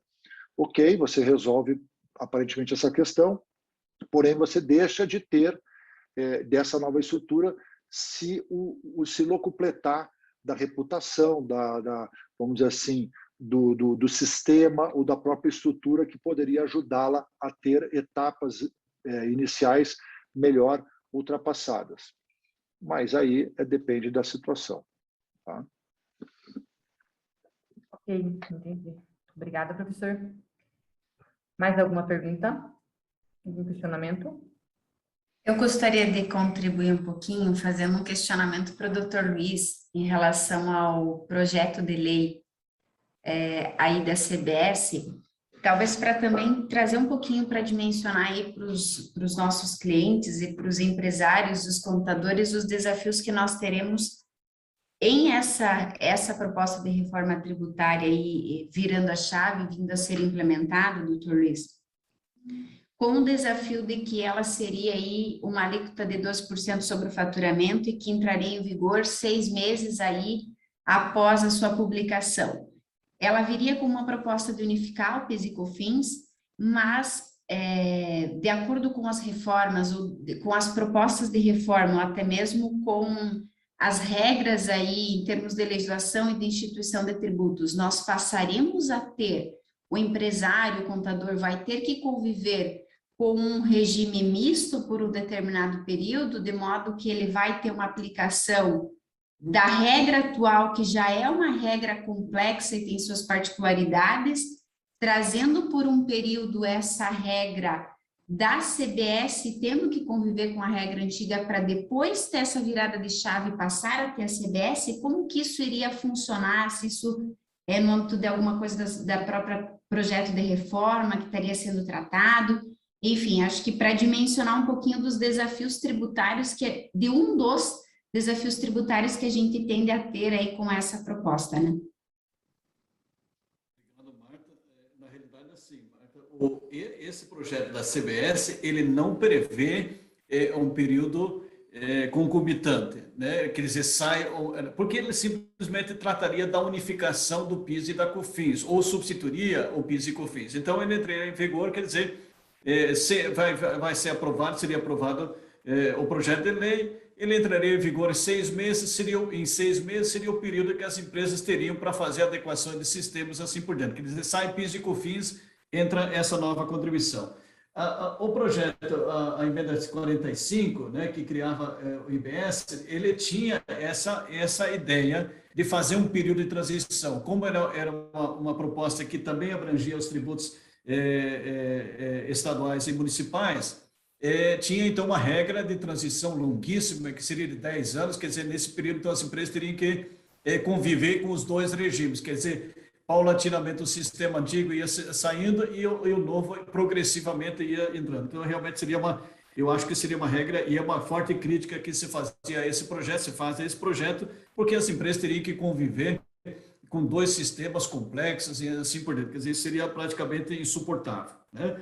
O que pode acontecer agora? Tem essa notícia que o projeto da emenda constitucional 110, ela sofreria uma tramitação a partir do Senado Federal agora, depois do recesso. Então, vejam que esse projeto 110, nós vimos, ele vai unificar 9 tributos e vai atingir também os tributos estaduais, no caso ICMS e o ISS. Então, ele poderia poderia eventualmente ser feita uma fusão, uma junção do projeto apresentado pelo governo, da proposta CBS apresentada pelo governo, com a emenda constitucional 110, que tem essa maior amplitude, né? Por enquanto, acho que por isso que também na minha resposta anterior, por que eu acredito mais no imposto de renda? Porque o imposto de renda ele não depende de muita coisa, não depende de uma reforma constitucional para ser implementada. Já a proposta da CBS tem essa mudança. Então, é possível, respondendo objetivamente a sua pergunta, quer dizer, para a proposta da CBS não existe uma regra de concomitância, quer dizer, sai o sistema anterior e entra o novo, mas eventualmente essa regra ela pode sofrer modificações no Senado Federal agora e eventualmente dos dois projetos fazer alguma coisa só. Mas aí, que seria o ideal? Né? O ideal seria, de fato, né, nós efetivamente caminharmos para um imposto sobre o consumo, né, imposto sobre o valor agregado, cobrar o tributo sobre o destino, resolvermos o problema da guerra fiscal que não termina nunca, que envolve essa questão do ICMS e também o imposto municipal em certa medida.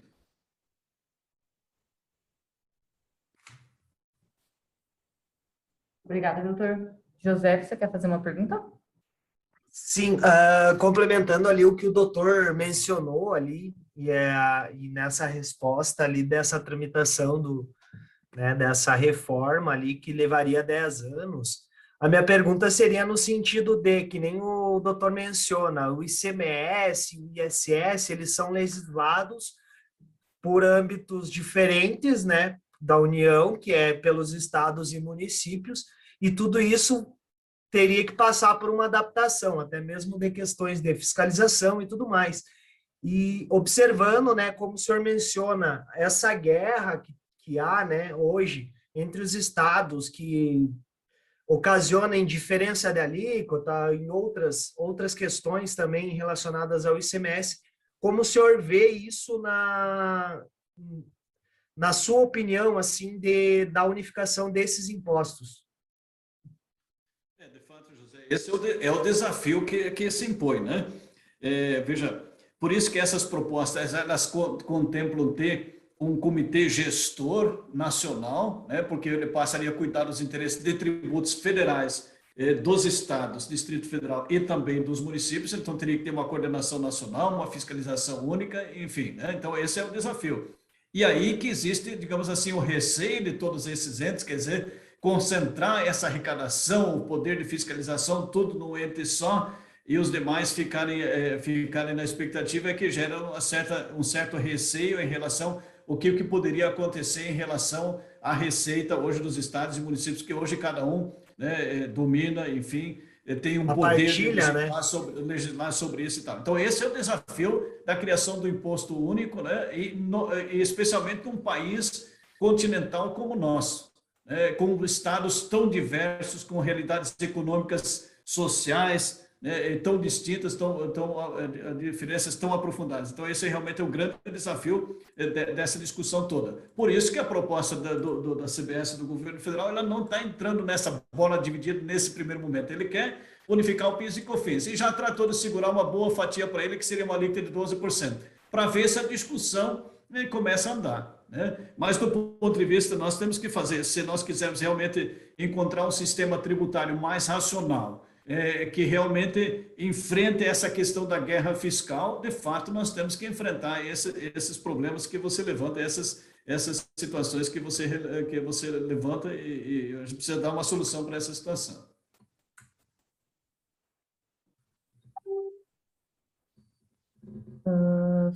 Só um minutinho, surgiu uma pergunta aqui.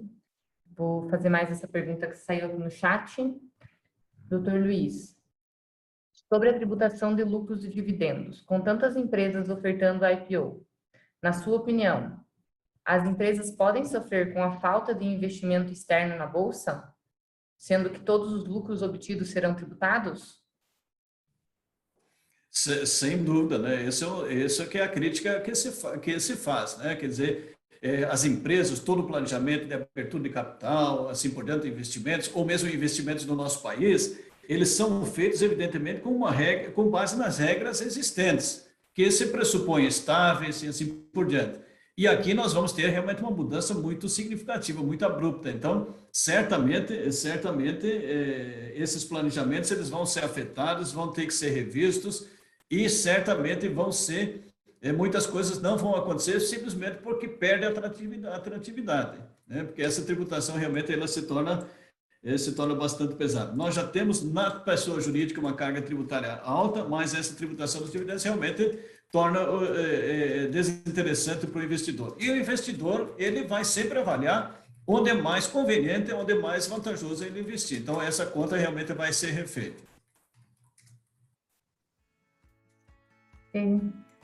Pessoal, respeitando então o nosso tempo limite,